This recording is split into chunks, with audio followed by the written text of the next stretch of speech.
Hello and welcome to www.luxurytolast.com. Today I want to talk about the 10 greatest watches of all time.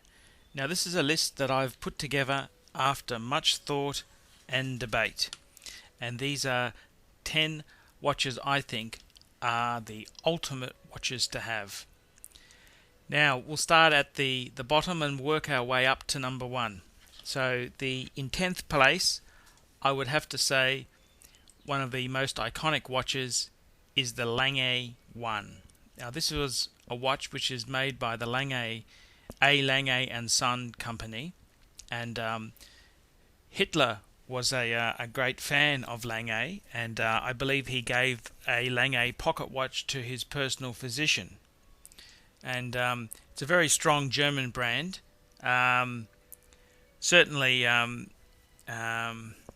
Certainly a very, very strong following.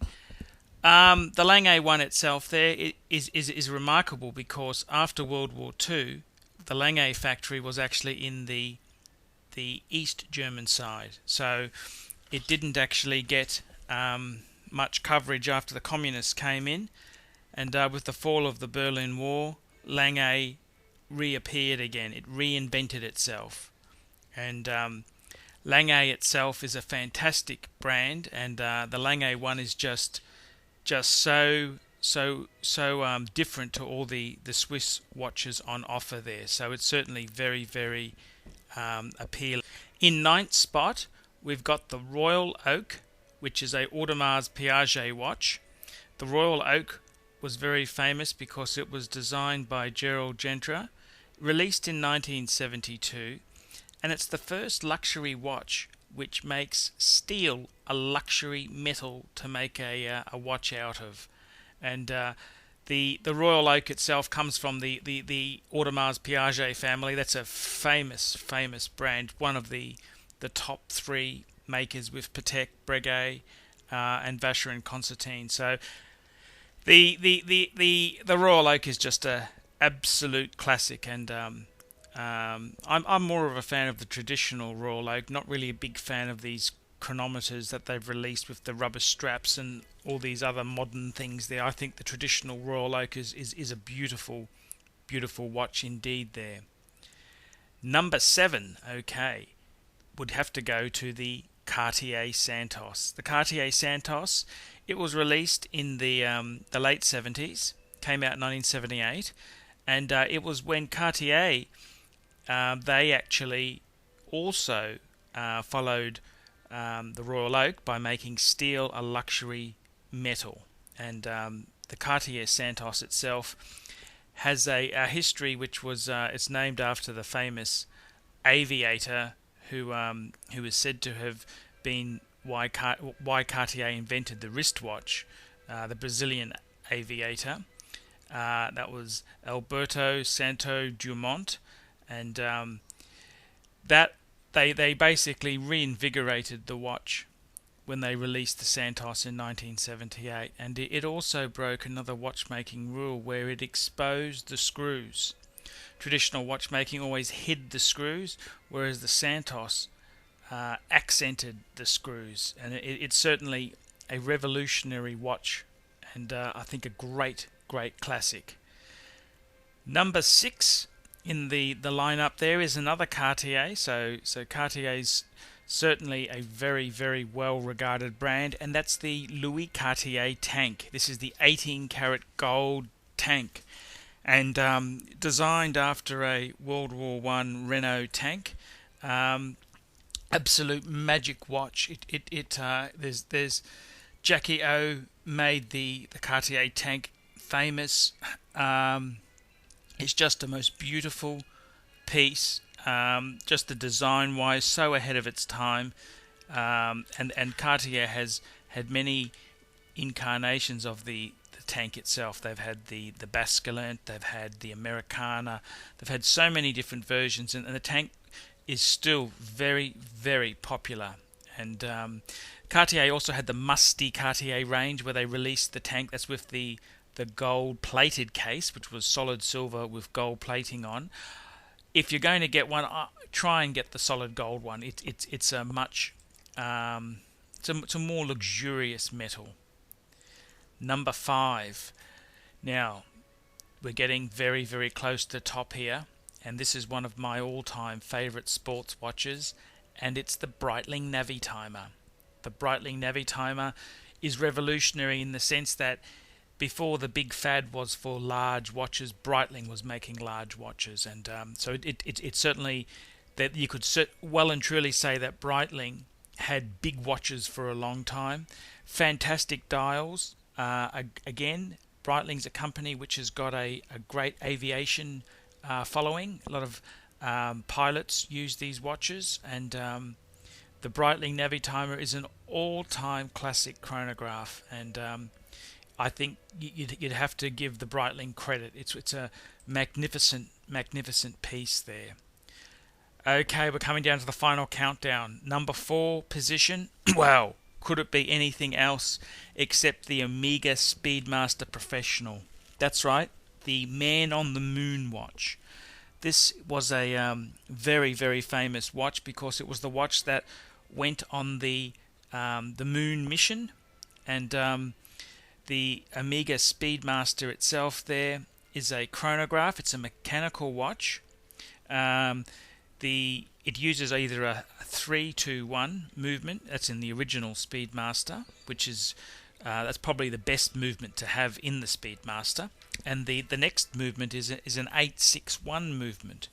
And I think bang per buck, in this day and age, it's probably the best value sports watch available today.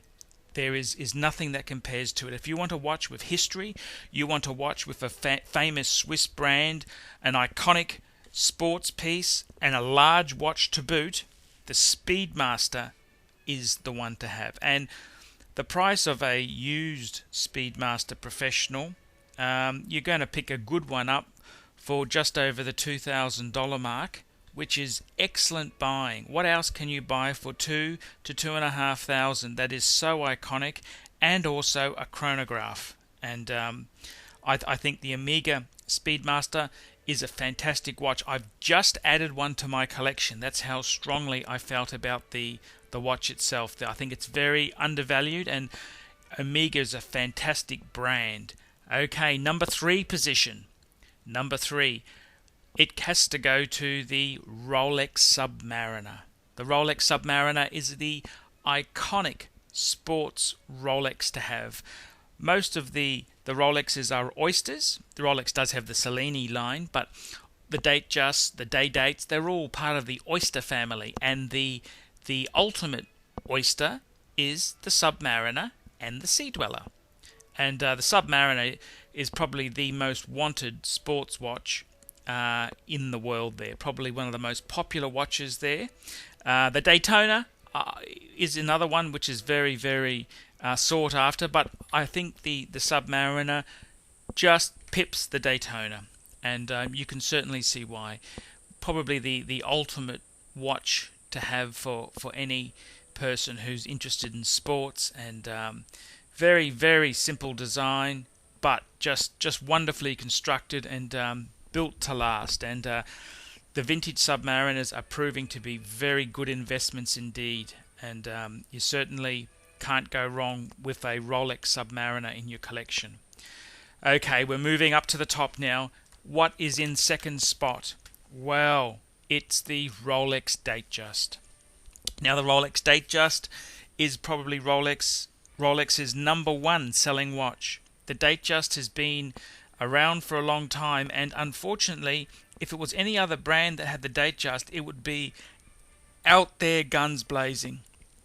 The only reason it's a little bit neglected is because the Rolex sports watches have taken over its fame. But the Datejust itself, people say it's a dress watch, but it's waterproof. It's got a chronometer grade movement.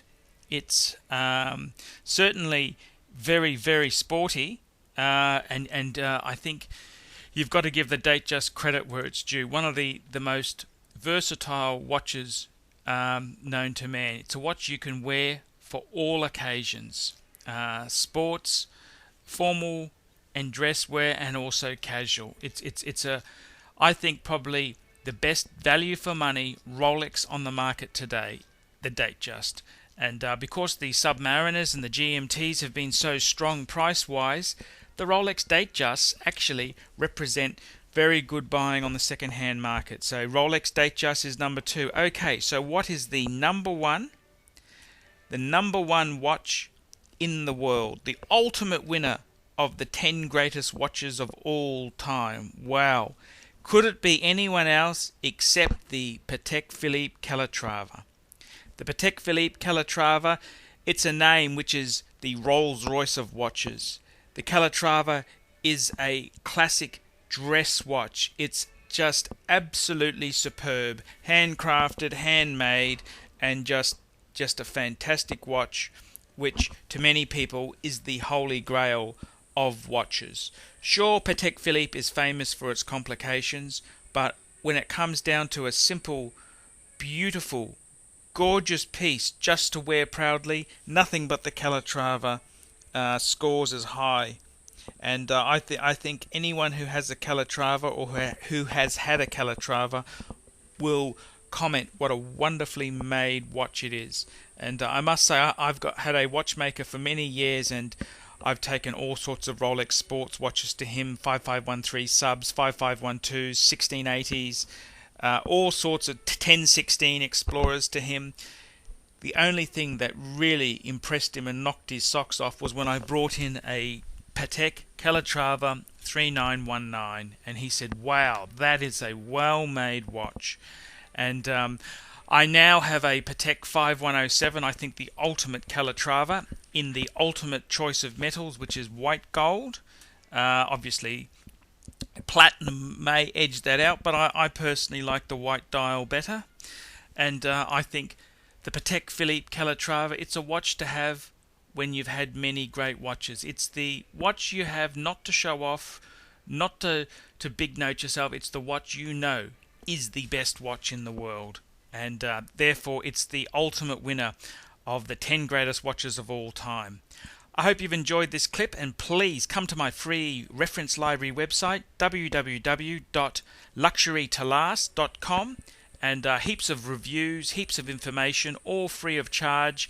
And please drop me an email or post a comment on this video here. Thanks very much.